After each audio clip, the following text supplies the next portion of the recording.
তোমার চোখের সামনে দাঁড়ায় আছি। ওরে পাগলাটা, বাড়িতে থাকতে তো এমনি দুষ্টুমি করতো, এখন পাগলটার পিতলা পিড়িতে যে কত মনে পড়তেছে।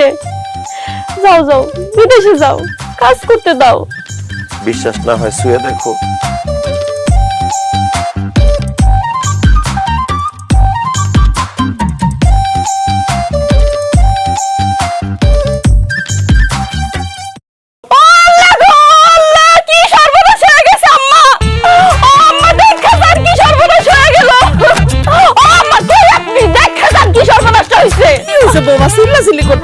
মনটা ভালো না, পুকুর ঘাটে আমি বয়ে আছিলাম।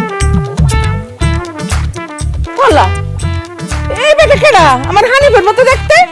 আমি কোনো বেড়া না, আমি তোমার কলিজার টুরকা হানিফ। এই তুই বাড়ি উঠানে কি করস? কাল কানা তুই বাড়ি থেকে গেলি বিদেশ যাবি বলে, তুই বিদেশ যাস নাই? না আম্মা, আমি আমার হেনারে ছাইরা বিদেশ যাইতে পারি নাই আম্মা। বিশ্বাস করো আম্মা, আমি এয়ারপোর্টে ঢুকার পর আমার ভিতরটা কেমন জানি হাহাকার করা শুরু করছে।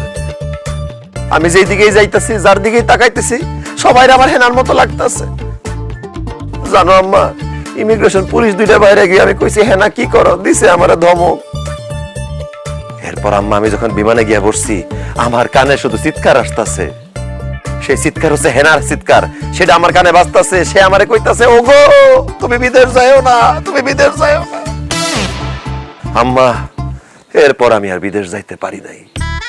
বিমান ছাইরা দিছিল, আমি চলমান বিমান থেকে লাফ দিয়ে নাইমা এয়ারপোর্ট থেকে বাইর হয়ে বাস ধইরা বাড়িতে চলে এসেছি। এয়ারপোর্ট থেকে বাইর হইয়া তুই বাড়িতে আইছিস কেন? হ্যাঁ, তুই বাসের নিচে পড়ে মরে যেতে পারছ নাই? অসভ্যই তোর ফালতু লোক কোথাকার। আমার আব্বা এত কষ্ট করে তোরে বিদেশ পাঠাইছে, আর তুই সব টাকা নষ্ট করে বাড়িতে চলে আইছস। আমরা আরো রাতের বেলা কান্নাকাটি করতেছিলাম যে তুই 5 বছর পর দেশে আবি, আর তুই সকালবেলা বাড়িতে চলে আইছস। কি করবো হেনা, কাল রাতে তোমার সারা এক রাতে আবার 5 বছরের মতো লাগছে, তাই আমি তোমার কাছে সুইটটা চলে আইছি। একটা কথাও কবি না বৌমা, আমার কোলা বলে বলতেছি না, তুমি যত খুশি হয়ে গালাগালি করো, আমি কিছুই কব না। তুই কাজটা খুব খারাপ করছস, আর এই কাজের জন্য তুই একদিন পস্তাবি। হ্যাঁ হানিফ, তুমি কাজটা খুবই খারাপ করছো। তুমি এয়ারপোর্টে গেছো বিদেশ যাওয়ার জন্য, তুমি আবার ফিরত আইলা কি লিগা? আমার মনে হয় কি তোমার মাথায় সমস্যা আছে। একজন সুস্থ মানুষ তো বউয়ের জন্য এরকম পাগলা হয় না। ভাবি, আরে পাগলের ডাক্তার দেন, হে আসলেই পাগল হয়ে গেছে।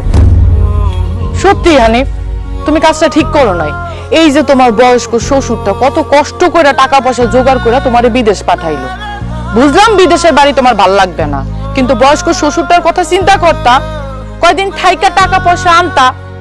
এখন তোমার শ্বশুর যে এত টাকা পয়সা খরচ কইরা